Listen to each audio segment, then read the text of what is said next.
Hello and welcome to Sleep In. Please listen to this recording somewhere safe to sleep. Take a nice deep breath in and let's begin. The Hardy Tin Soldier by Hans Christian Andersen. There were once 25 tin soldiers.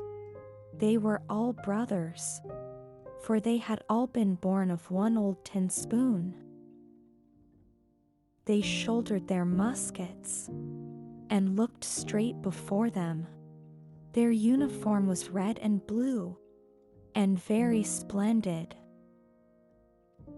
The first thing they had heard in the world, when the lid was taken off their box, had been the words "tin soldiers." These words were uttered by a little boy, clapping his hands. The soldiers had been given to him, for it was his birthday, and now he put them upon the table. Each soldier was exactly like the rest, but one of them had been cast last of all, and there had not been enough tin to finish him. But he stood as firmly upon his one leg as the others on their two, and it was just this soldier who became remarkable. On the table on which they had been placed stood many other playthings, but the toy that attracted most attention was a neat castle of cardboard. Through the little windows one could see straight into the hall. Before the castle some little trees were placed round a little looking glass, which was to represent a clear lake. Waxen swans swam on this lake, and were mirrored in it. This was all very pretty, but the prettiest of all was a little lady, who stood at the open door of the castle. She was also cut out in paper, but she had a dress of the clearest gauze, and a little narrow blue ribbon over her shoulders, that looked like a scarf, and in the middle of this ribbon was a shining tinsel rose as big as her whole face. The little lady stretched out both her arms, for she was a dancer, and then she lifted one leg so high that the tin soldier could not see it at all, and thought that, like himself, she had but one leg. That would be the wife for me, thought he, but she is very grand. She lives in a castle, and I have only a box, and there are 25 of us in that. It is no place for her. But I must try to make acquaintance with her. And then he lay down at full length behind a snuff box which was on the table. There he could easily watch the little dainty lady, who continued to stand upon one leg without losing her balance. When the evening came, all the other tin soldiers were put into their box, and the people in the house went to bed. Now the toys began to play at visiting, and at war, and giving balls. The tin soldiers rattled in their box, for they wanted to join, but could not lift the lid. The nutcracker threw somersaults, and the pencil amused itself on the table. There was so much noise that the canary woke up, and began to speak too, and even in verse. The only two who did not stir from their places were the tin soldier and the dancing lady. She stood straight up on the point of one of her toes, and stretched out both her arms, and he was just as enduring on his one leg, and he never turned his eyes away from her. Now the clock struck 12, and bounce! The lid flew off the snuff box, but there was no snuff in it, but a little black goblin. You see, it was a trick. Tin soldier, said the goblin, don't stare at things that don't concern you. But the tin soldier pretended not to hear him. Just you wait till tomorrow, said the goblin. But when the morning came, and the children got up, the tin soldier was placed in the window, and whether it was the goblin or the draft that did it, all at once the window flew open, and the soldier fell head over heels out of the third story. That was a terrible passage. He put his legs straight up, and stuck with helmet downward and his bayonet between the paving stones. The servant maid and the little boy came down directly to look for him, but though they almost trod upon him, they could not see him.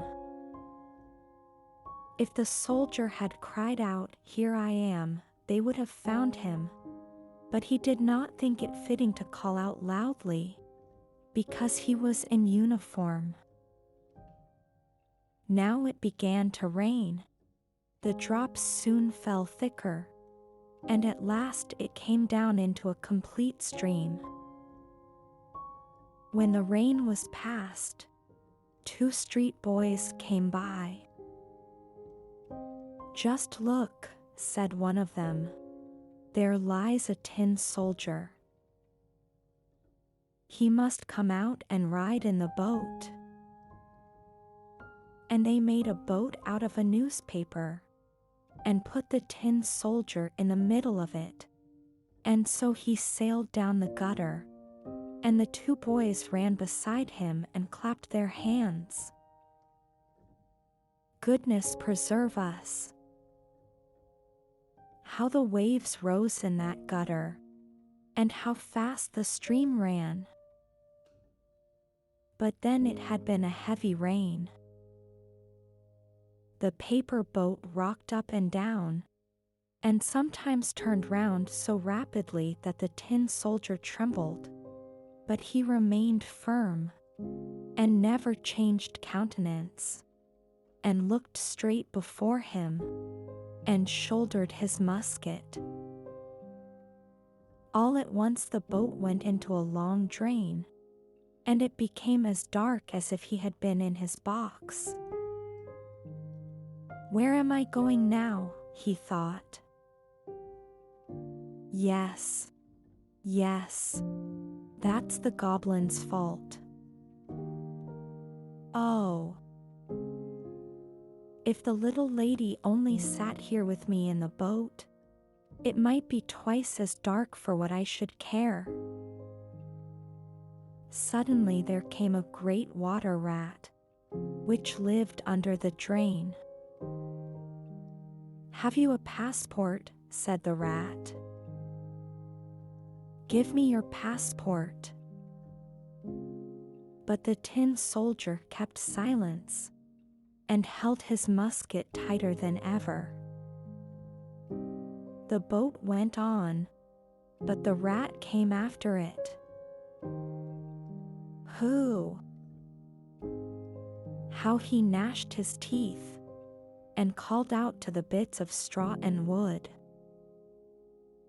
"Hold him! Hold him! He hasn't paid toll. He hasn't shown his passport." But the stream became stronger and stronger. The tin soldier could see the bright daylight where the arch ended, but he heard a roaring noise, which might well frighten a bolder man.